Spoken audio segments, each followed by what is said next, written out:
आप देख रहे हैं एसडीएम न्यूज़। मैं हूं रियाद अंसारी। इस वक्त मैं महाराष्ट्र के ऐतिहासिक शहर औरंगाबाद से बात कर रहा हूं और आज का जो मेरा विषय है वो महाराष्ट्र की चुनाव को लेकर है, उसके नतीजों को लेकर है और ख़ास करके हमारे उलमा इकराम, जिसमें हमने देखा है इससे पहले कि मौलाना सज्जाद नमानी साहब और दीगर हमनवा तंजीम बोलिए, हम ख्याल लोग बोलिए, इलेक्शन के दौरान उनके बयानात आए, उसकी वजह से उनके बयानात को काफ़ी तोड़ मरोड़ के पेश किया गया, बहुत सी बातें हुई, वो आपने देखा है। और इस पस मंज़र में मैं अपनी समझ के एतबार से और जो काफ़ी लोगों के अंदर एक सोच विचार है उसके मुताबिक मैं कुछ बात जो है तो हमारे जो उलमाए दीन हैं सभी बिला लिहाज और तमाम जो हमारे चारों पाँचों इस्लामी तंज़ीम के ज़िम्मेदारान हैं, जिसमें अहले वल सुन्नत जमात है, जमात इस्लामी हिंद है, तबलीगी हैं, अहले सुन्नत जो भी हैं। और हमने देखा इससे पहले कि भाई ये इलेक्शन के अंदर आपने जो है तो तायदी बयानात भी दिया है और तायदी लेटर भी जारी किया है। इसकी मतलब सोशल मीडिया पे ये सब बातें मौजूद हैं।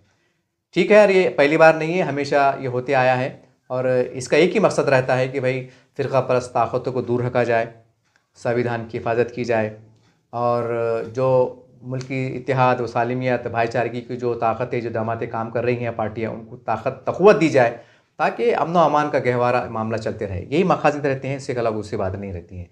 लेकिन अब चूँकि हालात बदल चुके हैं और मैंने इससे पहले इलेक्शन के पहले भी मैंने कम से कम 2 या 3 वीडियो, ख़ासकर हमारे उलमा इकराम से मेरी गुजारिश है कि वो ज़रा चेक कीजिएगा, वो आपको जब भी समझ में आ जाएंगे हेडिंग के हिसाब से।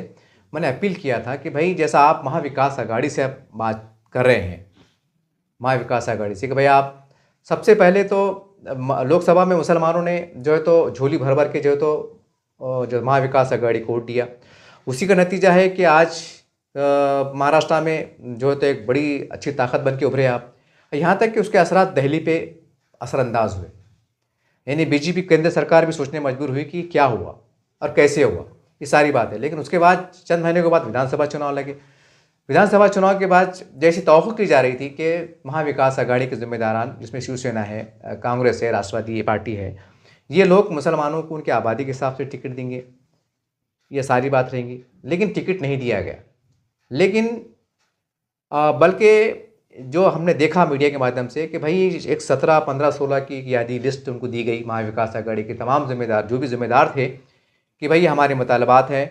और उसके अंदर इस बात को जिक्र किया गया कि भाई वक्फ की जायदाद का मसला है, तहफ़्फ़ुज़ का मसला है, जो काफ़ी 2-3 सालों में जो दंगे हुए, फ़साद हुए, उसमें जो बेकसूर मुसलमान जो है तो पकड़े गए, जेलों में क़ैद है, जिनके पास केसेस चल रहे हैं, उसको वो केसेस आपको वापस लेना पड़ेगा और बहुत सी दीगर बातें सामने आई और उसको दे दिया गया। अब शायद उन्होंने भी उसको हामी भरी हुई कि हाँ ठीक है, सरकार में बनने बाद हम आपके ऊपर आपकी दरख्वास्त पे गौर करेंगे। शायद ये बात हुई होगी। उसके बाद चूँकि वो बात वो मीडिया में वायरल हुई और फडणवीस साहब ने भी जो है तो काफ़ी इसको अपने इंटरव्यू में दोहराया है, काफ़ी भाषणों में भी कहा है, सारी बात है।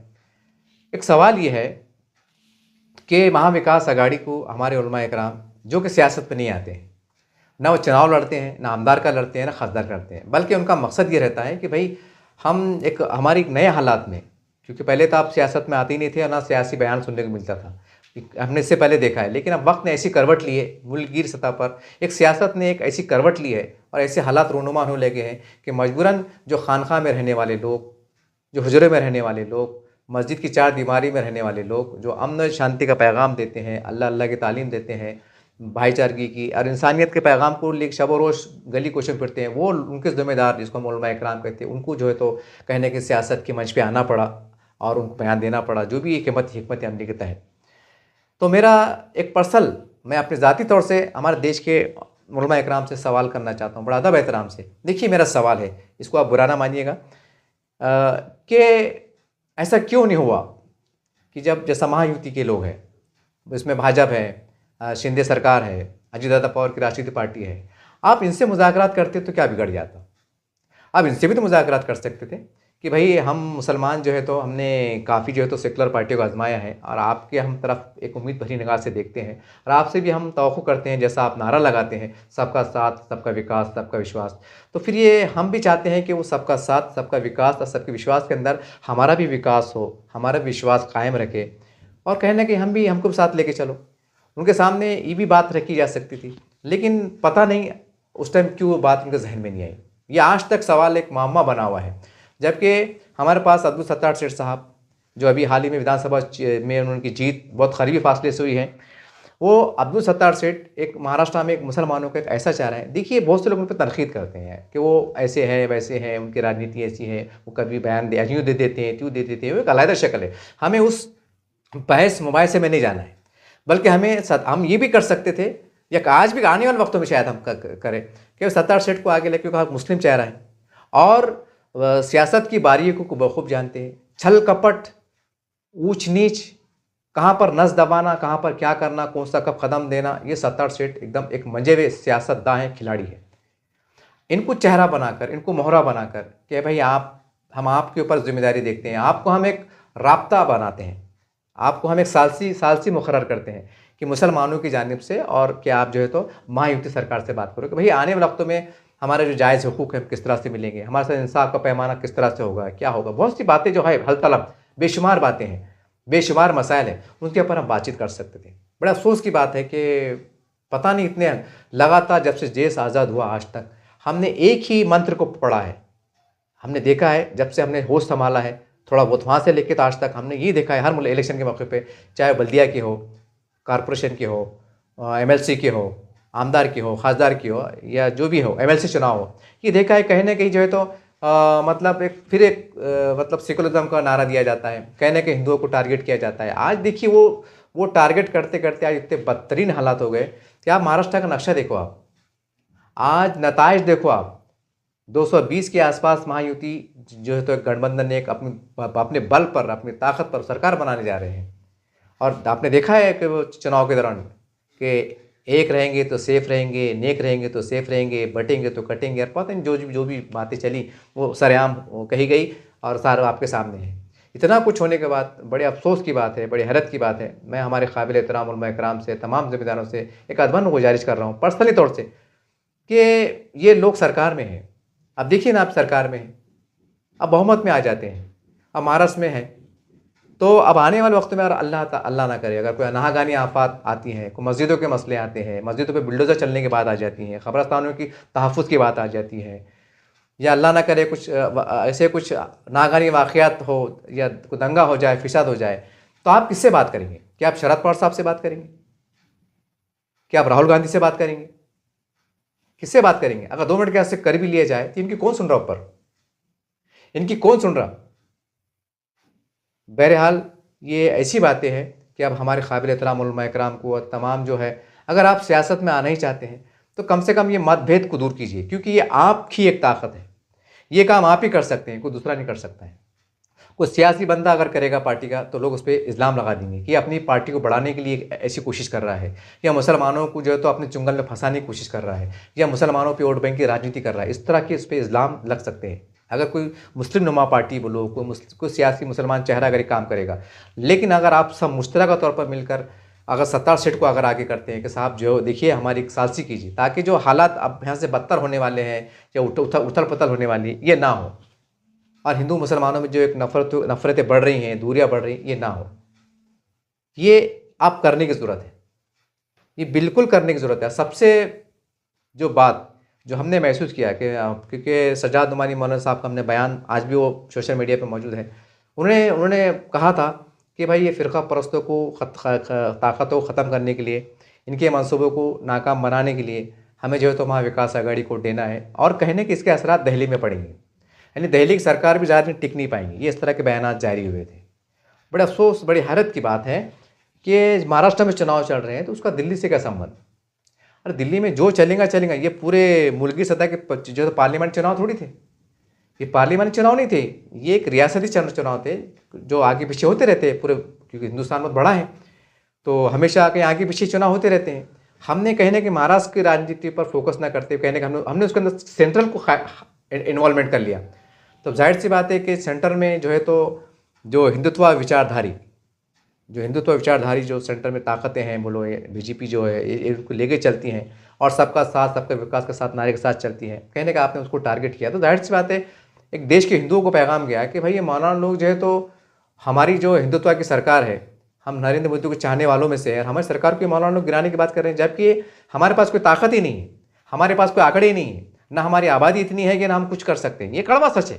हाँ, इतना ज़रूर है कि हम कुछ तायदी वोट दे के हम किसी को जिता सकते हैं या हार का जीत का जरिया बन सकते हैं। ये शुरू से होते होते आए। मुसलमान वही रहा ना, एक बहुत मशहूर मिसाल है कि बेगाने शादी में अब्दुल्ला दीवाना। बस मुसलमानों की ये हालत है, किसी को जिता दिए खुश हो गया, किसी को हरा दिए खुश हो गया। आपको क्या मिला? कुछ नहीं मिला, घर को जाओ।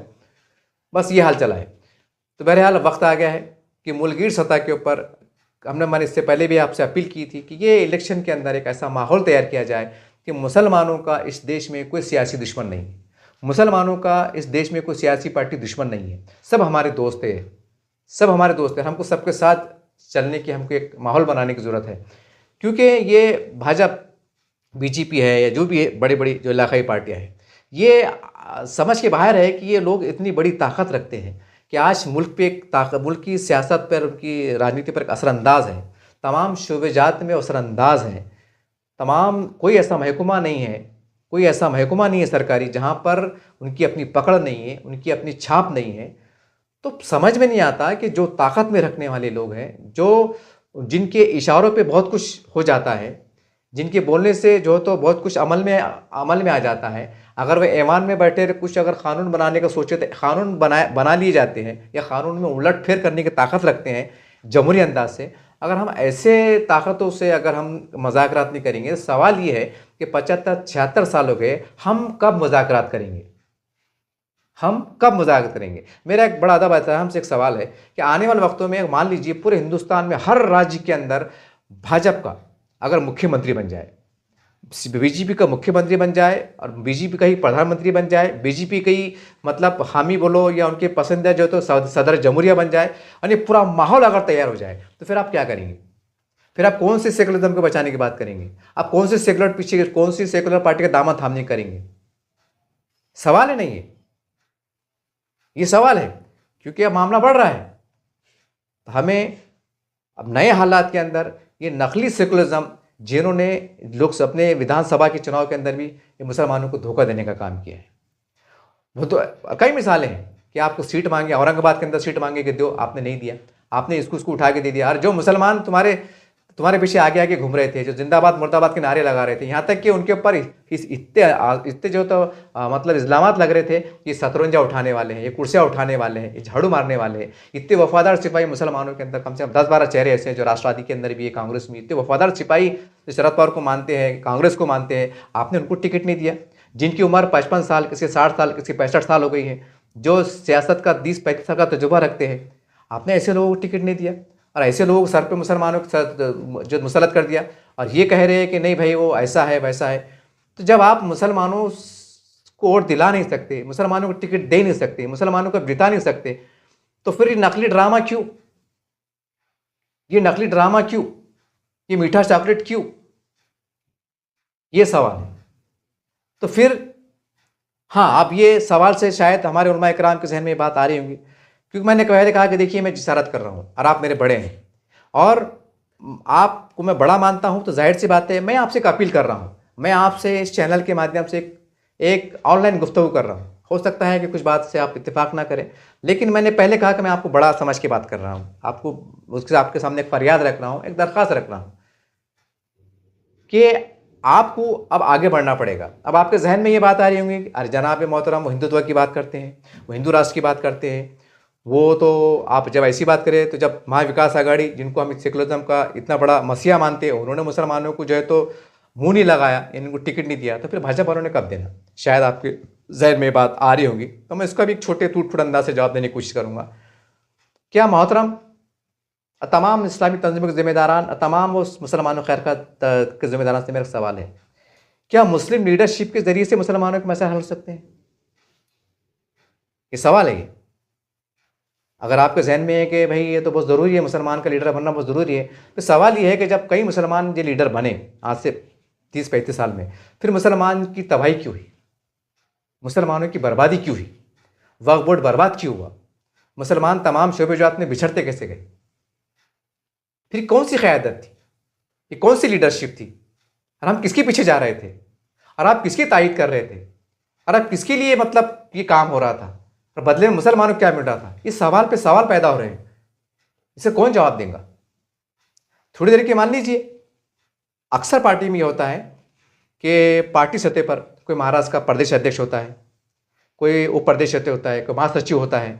अगर हम ज़िले पे आते हैं तो कोई ज़िला सदर होता है, नायब सदर होता है, सेक्रेटरी होता है, वार्ड अध्यक्ष होता है, शहर अध्यक्ष होता है। तो हम ये भी तो उनसे बातचीत कर सकते हैं ना कि ठीक है भाई कुछ मजबूरी है, क्योंकि जब एकदम हम दोस्ती के हाथ बढ़ेंगे तो एकदम तो बर्फ़ पिघलेंगे नहीं, एकदम तो बर्फ़ पिघलेंगे नहीं। हमें कुछ बातों को बाजू में रखकर, ठीक है भाई, अगर आप किसी वजह से एक भरोसा बोलिए, एतमाद बोलिए, या उनको भी देखना पड़ेगा कि भाई हिंदुत्व का समाज जो है उनकी, तब हिंदुत्व की बात करते हैं कि वो मुतासिर ना हो, सारी बात हो। तो हम एक ये भी तो एक हम एक समझौते के साथ बात कर सकते हैं, ठीक है आप अगर हमको आने वाले चुनाव के अंदर, विधानसभा बोलिए, चुनाव आज के बाद ये तो हो गया, अगर कोई राज्य में अगर हो रहे हैं तो ठीक है, आप नहीं देना चाहते जो भी है, तो कम से कम इतना तयक़ुन दे सकते हैं कि आपका सरकार आपकी बन जाती है, जैसा कि इस वक्त महायुति सरकार बन गई।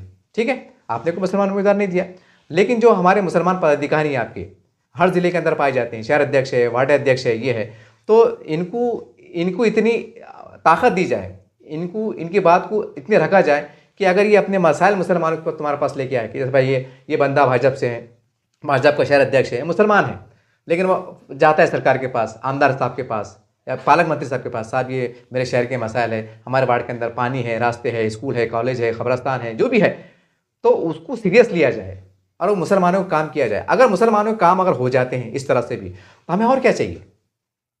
अगर हमारे मुसलमानों के मसाइल अगर बहुत अच्छे अंदाज से, मियारी अंदाज से सब काम हल हो जाते हैं, और बदले में मान लो अगर हमारी लीडरशिप नहीं है और एक दो लीडर है बस, वो भी वक्फ बोर्ड संभालने के लिए, खबरस्तान को संभालने के लिए, चलता क्या फ़र्क पड़ता। अगर हमारे 10 आमदार चुन के आए हुए हैं या 10,000 खासदार चुन के आए हुए हैं, लेकिन फिर भी हमारा काम नहीं हो रहा है, फिर भी अगर हमारा काम नहीं हुआ, मान लो अगर हमने ऐसी पार्टी को वोट दे दिया कि भाई आदमी चुन के आ गया, या आपको अपक्ष मुसलमान अगर आमदार चुन के आ गया, कोई अपक्ष अगर खासदार चुन के आ गया, वो चुन के तो आ गया भाई, आप बड़े खुश हो गए, शहर के लोग, ज़िले के लोग, चलो हमने मुसलमान का खासदार चुन के दे दिया।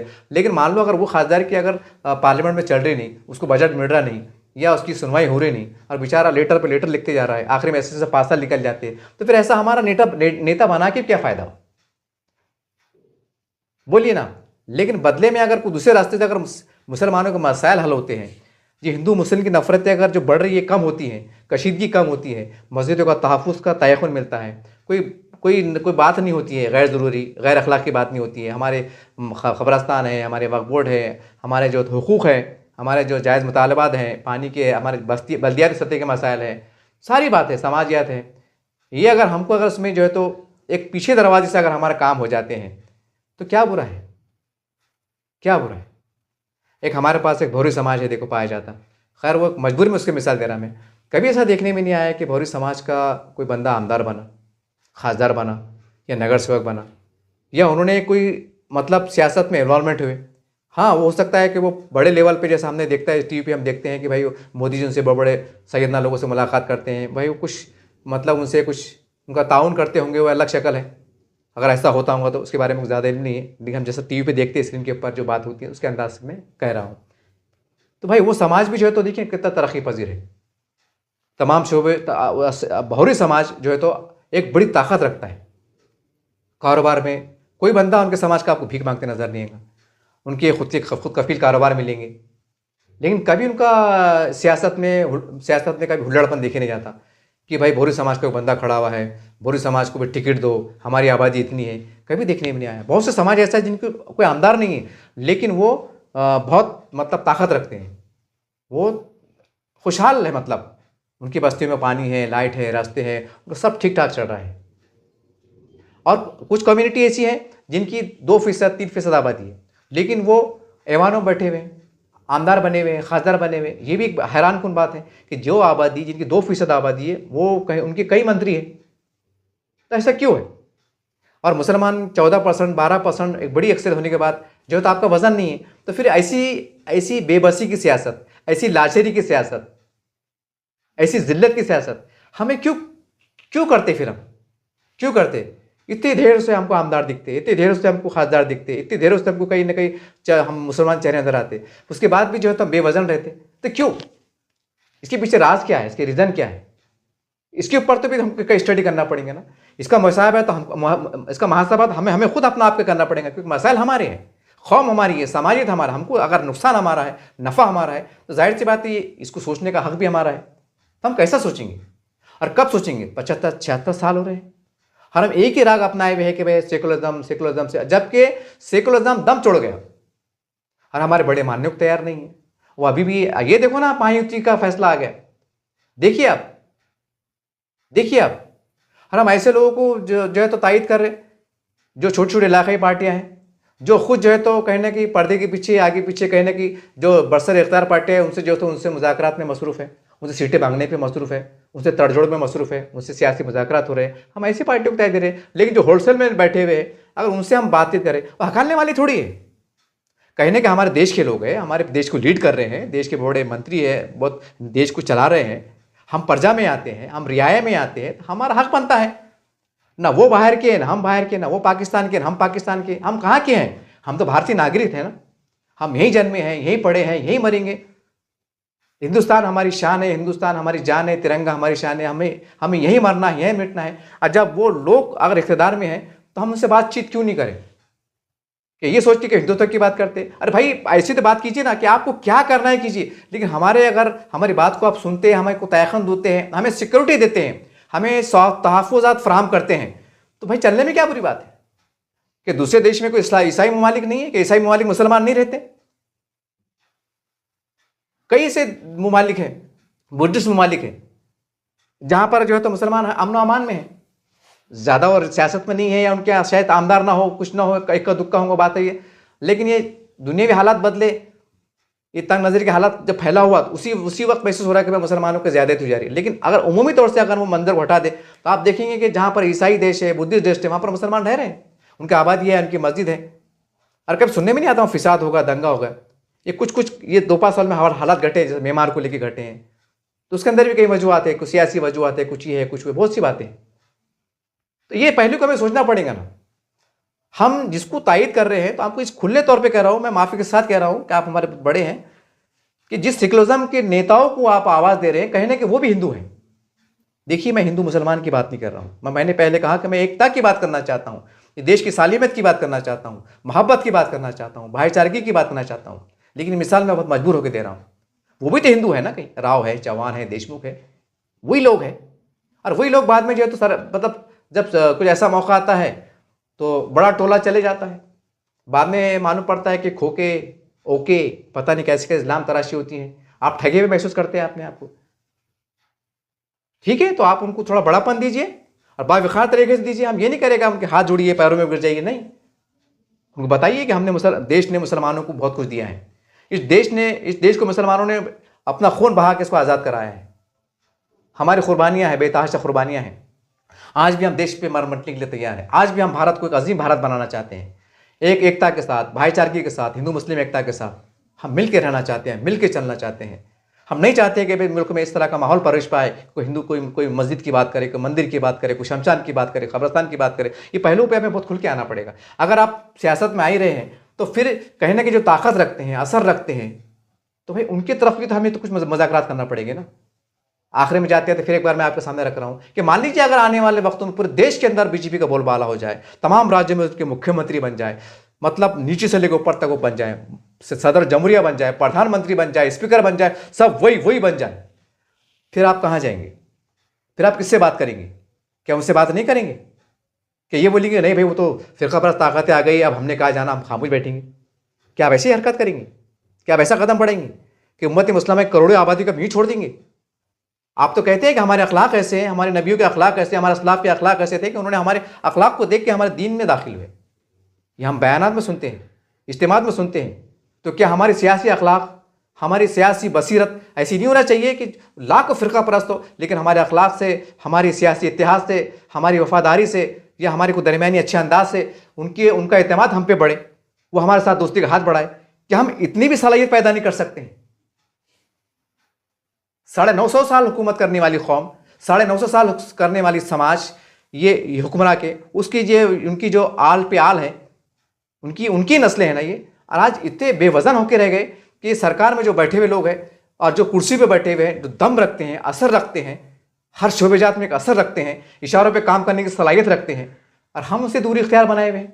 हमको जो है तो बुरा भूलने में मसरूफ़ है। और ऐसे छोटी मोटी इलाक़ाई पार्टियाँ जो उन्हें कहीं हिंदू नवाजी में आती है ना, अब उनके पीछे पीछे भाग रहे हैं, पीछे पीछे भाग रहे हैं। शरद पवार साहब, राहुल गांधी साहब, सोनिया गांधी जी साहब, क्या ये? फिर आखिरी में क्या हो रहा है, फिर वो मालूम पड़ रहा है कि भाई वो ये हो रहा। पर आपने देखा अभी हाल ही में कुछ बयान पेपर में आए, आज के अखबार उठा के देखो, उर्दू अखबार के अंदर, आज का अखबार है, मैं नाम नहीं लूंगा, लेकिन देखिए एक बड़े सियासतदान का बयान आया कि भाई चुनाव में हम जो है तो जो पार्टी सियासत पर रहेंगे उसके साथ जाएंगे। आप पढ़ लीजिए किसका बयान है। कहने का मतलब ये है कि जब दूसरे इलाके पार्टियां जो चुनाव के अंदर बीजेपी को बुरा भला बोलती है, गाली तक दे देती है, लेकिन चुनाव के अंदर जो है तो गठबंधन तैयार हो जाती है, हाथ मिलाने तैयार हो जाती है, साझेदारी की बात होती है, लेवदो की बात होती है कि भाई आप हमको क्या देंगे, क्या ओहदा देंगे, क्या पोस्ट देंगे, कौन सा खाता देंगे, कौन सा मंत्री पद देंगे, हमारे समाज को क्या देंगे, डायरेक्ट लेने देने की बात होती है। फिर चुनाव के अंदर जब बुरा भरा बोल रहे थे, उसका रहे थे, मतलब भड़का रहे थे, वो क्या था? क्या मजाक था? अजीब गरीब सियासत है, कितनी अजीब गरीब गंदी राजनीति। बहरहाल हमारे तमाम जिम्मेदारों से मेरी अदमान अजीज गुजारिश है कि नए हालात में आप बिल्कुल बात कीजिए, कम से कम बात तो कीजिए, बर्फ पिघलेंगी। वो हमारे देश को लीड कर रहे हैं, हमारे बड़े हैं, सरकार में हैं, आपको बात करना पड़ेगी। और ऐसा नहीं कि एक मुलाकात में सब कुछ हो जाएगा, था ऐसी बात नहीं। 10 बार 15 बार की बातचीत दौर निकलेंगे, कुछ बातें होंगी, बीच के रास्ते निकलेंगे। और वो भी ये चाहते हैं कि मुसलमान हमारी तरफ आए, क्योंकि ये बड़ी आबादी है, बड़ा वोट बैंक है। जब उनको लगेगा कि बावखार तरीके से हमारे साथ ये हम पे एतमाद कर रहे हैं और हमारा वोट बैंक बन रहे हैं और हमको ताकत, सियासी तौर पर ताकत बख्शने का काम कर रहे हैं, हमको हुकूमत में लाने का जरिया बन रहे हैं, या हुकूमत में हमारी हुकूमत को पायदार बनाने में एक बहुत मरकजी किरदार अदा कर रहे हैं, क्यों आपको साथ नहीं लेंगे? आप खुद चुनाव में बोलते हैं ना कि वो कुर्सी की भूखे है, वो इसकी भूखे है, इक़्तिदार की भूखे। जब आप एक तरफ ये भी बोलते, एक तरफ ये भी बोलते, एक तरफ फिरका परस्त भी बोलते, अरे जब भूखे कुर्सी के तो बातचीत करो ना भैया, तुमको क्या वोट होना है, क्या बदले हमको क्या दे रहे, बोलो कब करेंगे बात? अभी महायुति में आ गए, अब क्या करेंगे आप? अब मुसलमानों को मिसाल लेके नहीं जाएंगे। और ये शरद पवार साहब, राहुल गांधी साहब जो है, जो भी ठीक है, आपने इनको तायद किया, क्या किया, तो क्या इनके पास जाने से वो अपने मसाला करा के देंगे? इनके खुद पड़े हुए कि हमारा क्या होता, हमारी बहुत संख्या इतनी कम है कि हम अपोजिशन में है, कौन सा उहदा मिलता, क्या मिलता, किसको बनाते, आप उसके अंदर ही परेशान रहेंगे, तो हमारे मसाले तो वो दूर की बात होगी। तो बहरहाल आने वाले वक्त में मैं तमाम उलमा इकराम से, सभी जिम्मेदारों से अपील है, दर्दमंद अपील है, ऐसा माहौल तैयार कीजिए कि हिंदुस्तान में हमारा कोई दुश्मन नहीं है। और हम उनको दोस्त कैसा बना सकते हैं, खुशगवार माहौल कैसा बना सकते हैं, हिंदू मुस्लिम की जो दूरियां बढ़ रही हैं उनको कैसा कर सकते हैं, तबर के साथ, तहम्मुल के साथ, हिकमत के साथ। जैसा हमने देखा लोग अपने विधानसभा में क्या कहा गया कि भाई दूर अंदेशी है, दूर अंदेशी से जो है तो मौलाना सज्जाद उमर साहब ने जो है तायद का ऐलान किया है, अलग अलग पार्टियों को किया है। अरे भाई जब आपकी ये दूर अंदेशी है तो यहाँ भी एक बार दूर अंदेशी आजमा लीजिए ना। अगर वो अपना एजेंडे को साथ में रखते हुए एक बीच का रास्ता, जहाँ पर आपकी शरीयत पे, तरीक़त पे, मारिफत पे, मस्जिद पे, खबरस्तान पे अगर कोई आशनी आती हो और कोई सिक्योरिटी देते हैं, हो सकता है ना साहब? क्यों नहीं हो सकता? क्यों नहीं हो सकता? कोशिश तो कीजिए। क्या अल्लाह की मदद नहीं आएगी कि नौज़ उनको नौज़ बिल्ला अल्लाह खुदा ने बनाया है? आप तो ईमान वाले हैं, आप तो हमसे ज़्यादा ईमान रखते हैं अल्लाह की आप पे रहमत बरकतें बरसती हैं, आप इतने बड़े उसके मालिक हैं। अगर आप अल्लाह की याद के साथ 2 रकात नमाज पढ़ के साथ उनके बड़े सरबराहों से गुफ्तगू करें, तो क्या उनके दिल नहीं पिघलेंगे? कि हमसे दोस्ती के लिए आमादे नहीं होंगे? ये कब तक चलेगा? घुसके मारेंगे, कटेंगे तो बटेंगे, सेफ है, कब तक? आखिर इसकी हद क्या है? इसकी इंतहा क्या है? क्या हमने देखा है कि जब मतलब सरकार या बीजेपी सरकार गवर्नमेंट, आखिरी में ये वीडियो बड़ा हो रहा है, योजना चलाती है, ये लाडली बहन योजना निकली, क्या उन्होंने मुसलमानों की औरतों को नहीं दिया? फ्री का राशन जो है तो मोदी जी ने लॉन्च किया, लाखों करोड़ लोग जो है तो अनाज उठा, राशन का उठा रहे, क्या उसमें मुसलमान अनाज नहीं उठा रहे? फ्री के अंदर जो तो महिलाओं को जो दिया गया कि फ्री में आधे पास में घूमिए, आप आधे पैसे में घूमिए, फ्री में घूमिए, क्या उसके अंदर मुसलमान की हमारी माएँ बहनें बेटियाँ जो सफ़र नहीं कर रही हैं? क्या सरकारी अस्पताल में मुसलमानों का इलाज नहीं हो रहा है? क्या सेंट्रल गवर्नमेंट से योजना आ रही है तो नहीं ले रहे हैं? उज्ज्वला गैस जो मोदी जी की योजना है, कि उसमें मुसलमान के मतलब महिलाओं ने, मुसलमान घरानों ने किसका लाभ नहीं लिया है? कि घर की योजना के अंदर कई ज़िले ऐसे हैं, अगर औरंगाबाद छोड़ के बात करें तो कहीं वहाँ के जो तो घर की योजना मुसलमानों को घर देने का काम किया गया है। हो रहा है ना? मसला क्या है फिर? वो तो इतने पर भी कहना कि वो तो मतलब शीश तान करके थोड़ा देर से दे रहे। अगर हम उसे दोस्ती का हाथ बढ़ा लेते हैं सियासी एतबार से, बावखार तरीके से, तो हो सकता है हालात बदल जाए। इन्होंने ठेका लेकर रखा है क्या? जिन्होंने हमारे पीठ में खंजर घोटने का काम किया, हमारे सियासी हमको मौत दे दी, हम ऐसे दहलीज खड़े हैं कि हमारा सिवा अल्लाह कोई नहीं, आगे पीछे किसे खाए, हम कहाँ जाए? बहरहाल एक दर्द था, एक पैगाम था, आप मेरे बड़े अपने हैं। हो सकता है कि मेरे बोलने में गलती है तो आप मुझे माफ़ कीजिएगा, क्योंकि आप बहुत बड़े अजीम ओहदे पर हैं, लेकिन हम भी समाज के बीच में घूमते हैं, एक थोड़ा सहाफ़त को समझते हैं, अखबारात का मुताला करते हैं, बड़े बड़े दानिश्वर के उनके बयानात को सुनते हैं, उनके तकारीर को सुनते हैं, उनके जो है तो तहरीर तौर से जो अखबार में जो उनके 4-4 कॉलम के आर्टिकल आते हैं उसको हम पढ़ते हैं, उसकी रोशनी में मैं कह रहा हूँ हालात क्या चल रहे हैं, क्या चल रहे हैं। एक तड़प के साथ आपको आवाज़ दिया हूँ, वरना मैं इतना बड़ा आदमी नहीं हूँ कि मैं आपसे गुफ्तगू कर सकूँ कि आपके से मैं सदा लगा सकूँ। लेकिन चूँकि मैंने पहले कहा कि आप अंबिया के वारिस हैं, और उसी नज़र से कि आपका दिल बड़ा वसी होता है, आपकी सोच बड़ी वसी होती है, उस नज़र से मैंने आपको आवाज़ दिया हूँ। काश ये मेरी सदा आपके कानों तक पहुँचे, काश ये सदा आपके दिलों तक पहुँचे, काश ये सदा मुल्क के हर बाशिंदे तक पहुँचे, और एक नया माहौल खुशगवार हम पैदा कर सके कि मुसलमानों की सियासी बेवज़नी, इनकी बेबसी का ख़ात्मा हो, एक खुशगवार एक हम समाज में चले, एक खुशगवार माहौल में चले, एक ऐसे हम वतन भाइयों को साथ में लेके चले कि जहाँ हम एक अजीम हिंदुस्तान की तामीर कर सके, हम फ़ख्र से कर सकते। फिर कभी सुनने में नहीं आए कि कोई मस्जिद की बात कर रहा हो, कोई मंदिर की बात कर रहा हो, कोई शमशान की बात कर रहा हो, कोई कब्रस्तान की बात कर रहा हो, कोई कह रहा है कि कटेंगे पटेंगे, पता नहीं कैसी कैसी बात हो रही। अब ये बातों को ख़ात्मा करना, एक अच्छे एक प्यारे हिंदुस्तान की तामीर करना, हाँ और क्या बेहतर कर सकते, इसके लिए कीजिए खुदारा, ये आज वक्त और हालात की ज़रूरत है। देखते रहिए आप SW न्यूज़ चैनल। जय हिंद, जय महाराष्ट्र।